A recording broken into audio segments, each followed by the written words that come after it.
Alléluia. Amen. Que le Seigneur vous bénisse et nous allons acclamer les rois des rois. Amen. Amen. Nous sommes en train de jeûner. On a décrété 21 jours de jeûne, 3 semaines. Et ce week-end, nous avons vu un peu l'histoire de Daniel. Pendant la retraite, nous avons bien vu que pour vraiment détruire la femme qui est assise sur vous, il faut avoir la révélation. Si vous n'avez pas la révélation, c'est difficile de s'en sortir au combat.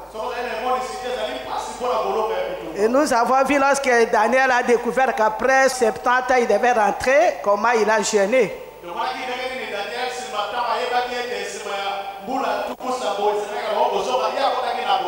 Daniel 9, vous aviez dit ça, vous avez partagé ça. Daniel a dit, j'ai tourné ma face vers l'Éternel, j'ai jeûné, j'ai prié, j'ai fait des supplications.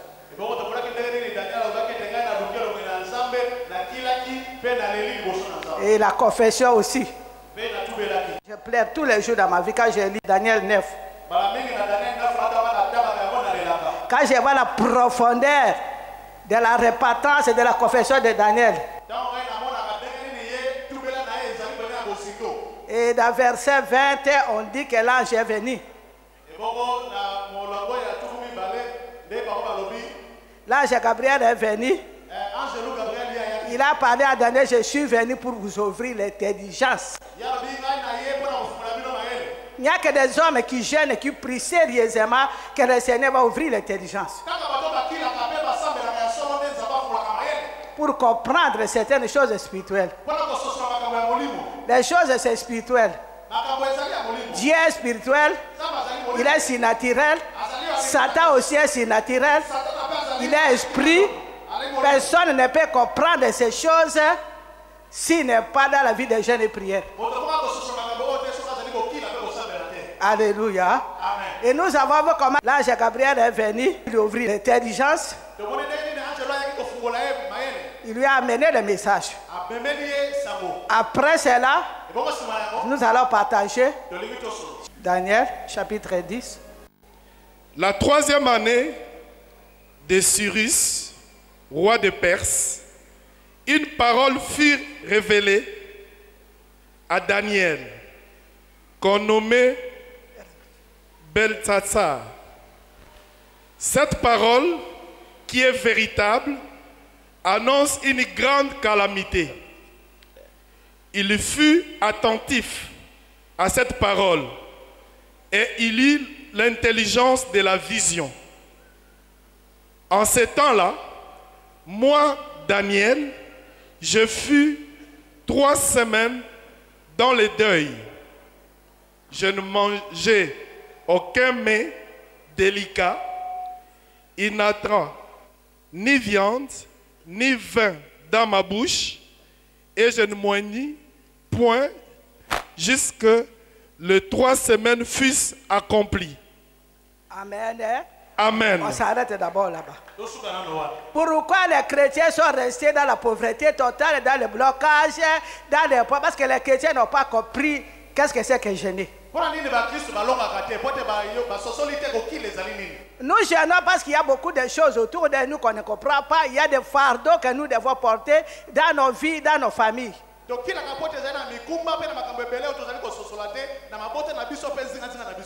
Daniel, après avoir fait cette prière, ange Gabriel est venu lui ouvrir les yeux. Et puis après, il a vu une autre vision lui annoncer une calamité.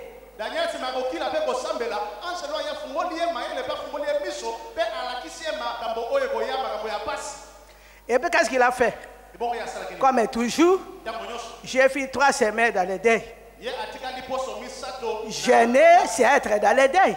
Quand nous jeûnons, parce qu'il y a un problème. Il y a un problème, quelque part, il y a quelque chose qui ne va pas.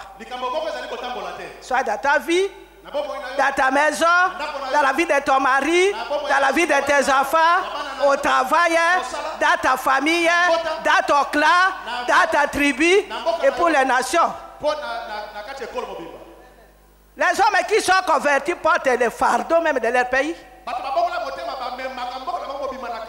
Les hommes convertis portent les fardeaux de leurs cousines, de toute la famille. Vous avez des sœurs qui ne se marient pas, qui ont des enfants bâtards, ce sont des fardeaux lorsqu'on est converti.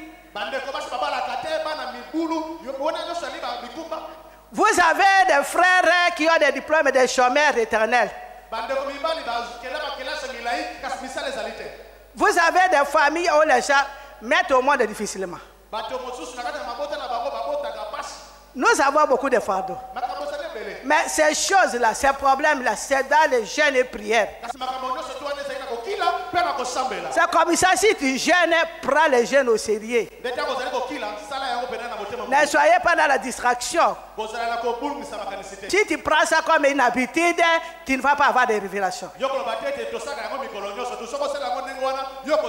C'est un fardeau. Quand Daniel a compris, il a jeûné 3 semaines. Il suffit dans les deuils. Il n'a pas mangé des repas délicats, ni vin, ni viande. Pour moi, il ne se lavait même pas. Il est resté longtemps dans la prière.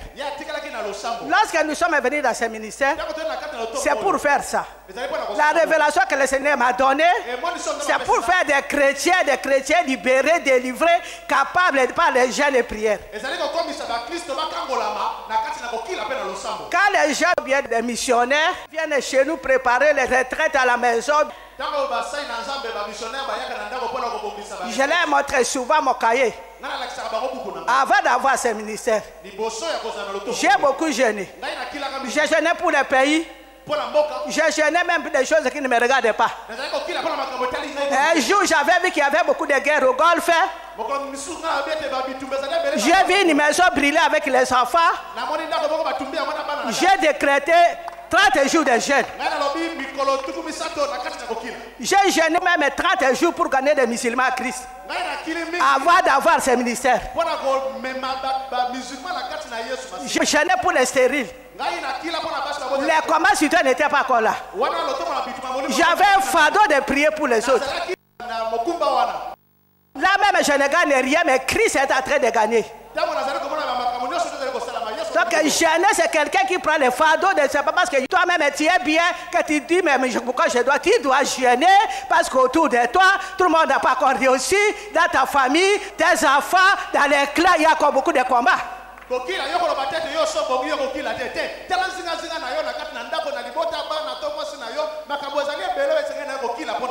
Daniel ne pouvait pas jeûner à Babylone. Il est le seul qui a réussi là-bas. Il a travaillé dans le gouvernement. Dès le premier jour qu'il a séparé la lumière de les ténèbres, dès que Daniel a dit je ne peux pas m'essuyer dans la table du roi, dès qu'il a jeûné 3 semaines avec des légumes, Dieu lui a donné l'intelligence supérieure. Toute la vie de Daniel c'était jeûne et prière. Mais cette fois-là, il avait jeûné. Il dit c'est fini dans les deuils. Bien aimé dans le Seigneur. Si tu as des problèmes qui te touchent, des histoires douloureuses dans ta vie, c'est comme ça nous jeûnons. Pour que le Seigneur, même si tu as réussi matériellement, financièrement, tu peux jeûner aussi pour être un homme et une femme spirituelle. Parce que Dieu est esprit, il faut que ce qu'il adore en esprit en vérité. Tu peux jeûner pour voir des anges. Tu peux jeûner pour être en communion permanente avec Dieu. Quand je vois beaucoup de chrétiens, même au combat, j'ai beaucoup jeûné. Mais la vie des chrétiens, c'est jeûner, c'est prier. Tu ne peux pas dire je suis découragé, j'ai beaucoup jeûné. Notre vie, lorsque tu manges, mange bien. Et lorsque tu jeûnes sérieusement. Même quand tu as des voitures, des châteaux, tu es condamné à jeûner, à prier, parce que la Bible dit qu'il y a des démons qui n'est pas capables de jeûner et prière.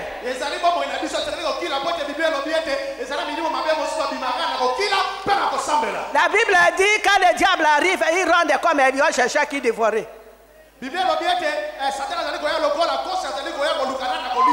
Maintenant, si tu n'es pas dans les jeunes, quand il va rentrer, quand il va trouver la porte de l'entrée, il va te dévorer. La Bible dit, résistez-lui avec une ferme assurance. Mais avec quoi tu vas résister? Dans la vie des jeûnes et prières, dans la vie des supplications, dans la vie des repentance, lorsque tu vas résister, quelle que soit la maladie, quels que soient les problèmes, quelles que soient les attaques, il faut fuir loin de vous, bien-aimés dans le Seigneur. C'est ça la vie. Et lorsqu'il a gêné, qu'est-ce qui s'est passé? Verset 4. Le 24e jour du premier mois, j'étais au bord du grand fleuve qui est Hiddekel. J'ai levé les yeux, j'ai regardé et voici, il y avait un homme vêtu de lin et ayant sur les reins une ceinture d'or du phase. Son corps était comme les chrysolites. Son visage brillait comme l'éclair. Ses yeux étaient comme des flammes de feu. Ses bras et ses pieds ressemblaient à des lérins polis. Et le son de sa voix était comme le bruit d'une multitude. Moi, Daniel, je vis seul la vision. Et les autres qui étaient avec moi ne la virent point. Mais ils furent saisis d'une grande frayeur. Et ils prirent la fuite pour se cacher. Acclamez la parole de Dieu, bien-aimé. Lorsque Daniel a jeûné, il a défini son jeûne. Il n'a pas mangé, il n'a pas bu, il est resté devant le Seigneur. Dans une vie de repentance, dans la prière. Et la Bible dit qu'il avait une vision. Il a décrit l'homme qu'il avait vu. Comment il était habillé à l'air, comment son corps brillait.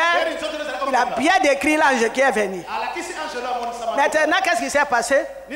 Lorsqu'il a vu cette vision, la Bible dit j'étais seul à voir cette vision. J'étais seul à voir cette vision. Ils étaient nombreux dans cette prière, mais les autres n'ont pas vu la vision. Daniel était seul pour voir cette vision. Les autres ont senti qu'il y a quelque chose de spirituel. Ils ont eu la frayeur, ils ont tremblé, ils ont pris fuite. Il est resté seul. Bien aimé dans le Seigneur, si tu es venu au combat, c'est pour chercher à voir des choses surnaturelles. Ce qui se passe dans ta famille. Nous avons dit Jérémie 33:3. Ça veut dire être comme Daniel. Depuis 24 ans, nous ne cessons de dire ça. Et si nous n'avons pas de prophète, et si Dieu n'a pas dit qu'il y aurait prophète ici, Maman Olang n'est pas prophétesse, Maman Olang est messagère, elle a appelé à former des messagères comme elle pour prêcher la parole de Dieu, des messagers qui gênent, qui prient pour avoir des révélations, pour avoir des visions, pour leur vie, pour leur famille, pour leur maison. Ça c'est le ministère de combat. Ça c'est notre ministère. Nous n'avons pas de prophètes ni de prophétesses. Dieu nous a appelés pour prier, pour jeûner, faire la repentance. Il va t'ouvrir les yeux pour te montrer ce qui s'est passé dans ta vie, dans ta famille, ce que les ancêtres ont fait, comment ils vous ont condamné, comment ils vous ont livré, comment ils vous ont lié. Ça c'est notre ministère. Nous ne voulons pas la confusion sur le ministère. Ce n'est pas un ministère de prophètes. Nous sommes encore en train de nous préparer dans la repentance pour que Dieu t'ouvre les yeux. Dieu veut faire de toi toi-même que tu vois les choses dans ta maison. Qui t'ouvre les yeux pour voir les serpents qui est en train de conduire la famille. Pour voir les serpents qui est en train d'envoler vos richesses. Pour voir les serpents qui vous connaissent dans le célibat. Pour vous montrer la prostituée qui est assise dans votre famille. Pour vous condamner dans les blocages, dans les célibats. Toi seul, tu dois avoir la vision. Ce n'est pas les voisins, ce n'est pas les frères à côté, c'est toi seul. Lorsque nous sommes dans les 21 jours, là où tu es en train de gêner, le Seigneur a un message, une vision pour toi. Ne soyez pas dans la distraction.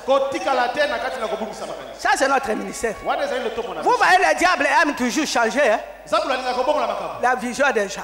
Comme ça, vous voyez, le diable commence à envoyer des gens ici. Oh, Serge, je vais te prophétiser. Nous n'avons pas besoin de prophètes.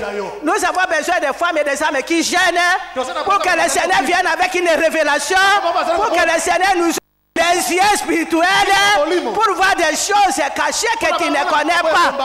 Ce qui s'est passé dans ta famille, avec tes ancêtres, avec les arrières, comment ils ont condamné les gens, comment ils ont condamné les enfants. Le Seigneur t'a amené ici comme Daniel pour que tu aies des révélations.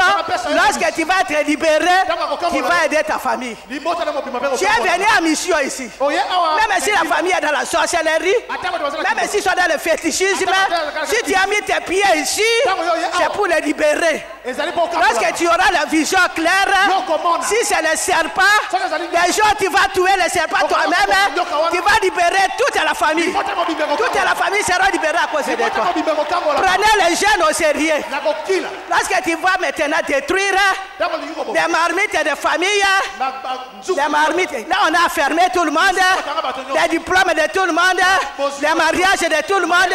Les jours, le Seigneur va t'ouvrir les yeux, que tu vas casser, que tu vas consumer, tu vas libérer le mariage de ta famille, même ceux qui ne prient pas. Tu as mission ici.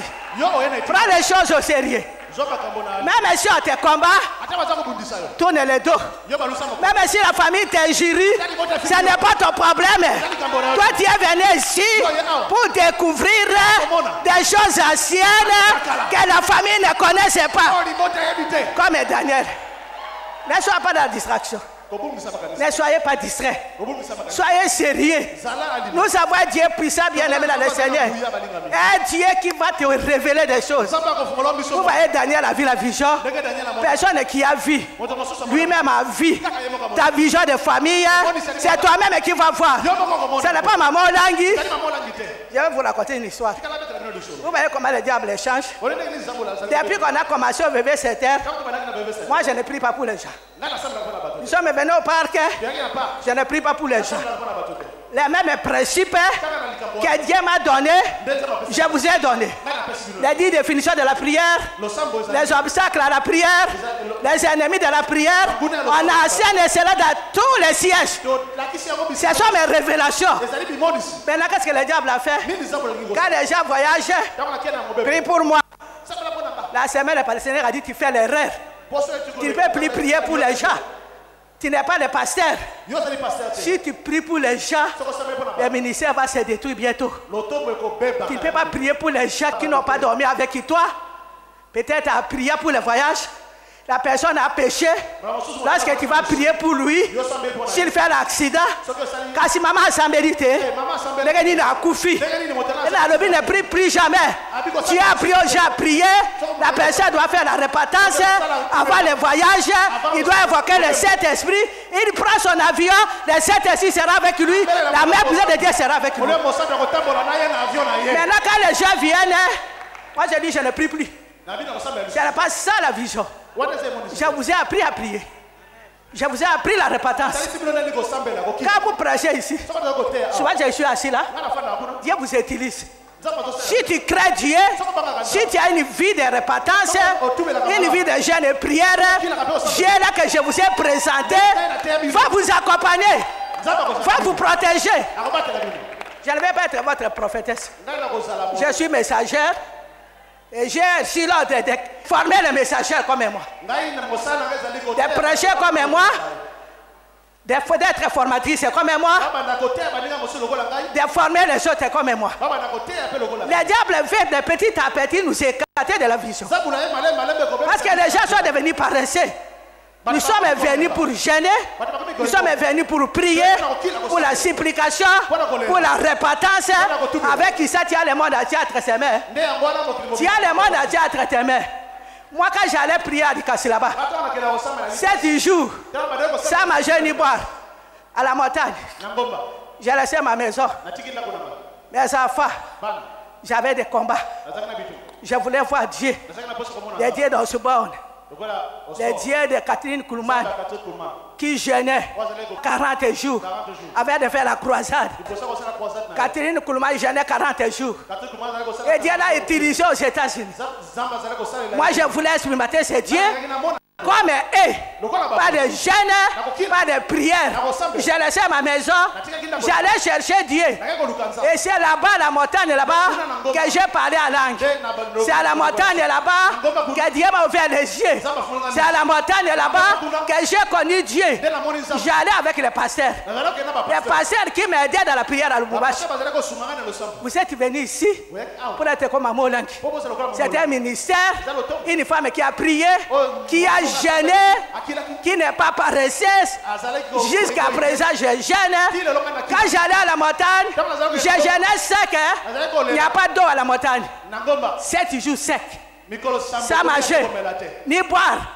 Ça, c'est le ministère. Quand les gens commencent à raisonner, oh, on va manger un peu de bouillie, oh, ça dépend de ton problème. Tu connais tes problèmes. Personne ne peut te dire, moi, jeûner comme ça. Ça, c'est la fausseté aussi. Tu connais qu'est-ce qui ne va pas dans ta vie. Comme nous faisons les 21, toi-même, tu sais comment tu dois jeûner, n'est-ce pas? Oh, donnez-nous la modalité. On n'a pas les mêmes problèmes. On n'a pas la même famille. On n'a pas les mêmes clans. On n'a pas les mêmes totems. On n'a pas les mêmes idolâtries. Comment nous allons organiser maintenant les jeunes? C'est la fausseté. Tu connais les dieux de ta famille. Qui contrôle ta famille. Qui est assis dans ta famille. Quel est l'homme fort. Quelle est la femme prostituée. Toi-même, tu sais comment tu dois jeûner. Tu connais l'histoire qu'on t'a racontée. Hein? Tu connais comment les dieux de vos familles, comment ils dirigeaient vos ancêtres. Tu connais l'histoire. Et toi-même, tu dois savoir quel est le jeûne que tu dois faire pour faire face à l'homme fort qui a dirigé la famille, qui a bloqué la famille, qui a séduit la famille et qui a bloqué la famille. Ce n'est pas l'histoire à haut, et maman comment, non. C'est ton problème à toi. C'est ton histoire à toi. Tu vis seul ton problème. Tu vis la pauvreté seule. Tu vis la stérilité seule. Tu vis le célibat seul. Tu vis le blocage seul. À ta profondeur. Comme Daniel, il doit avoir la vision. Il a dit l'homme que j'ai vu. C'était Gabriel. C'est lui qui a amené les nouvelles à cette époque-là. Même Marie, c'est Gabriel qui avait lui dire tu vas avoir la foi. Même dans l'état de naissance, c'était Gabriel. Gabriel, il est venu. Il lui a donné une vision. Et il a continué la prière. Il dit, je suis seul à avoir la vision. Tu dois la vision seule. Moi, je n'aime pas les gens qui veulent être des prophétesses. Oh, maman, quand j'ai dormi, j'ai vu celle Dorcas. Elle est nue. Qui t'a dit d'aller voir la nudité de Dorcas? Ça, ce n'est pas nous.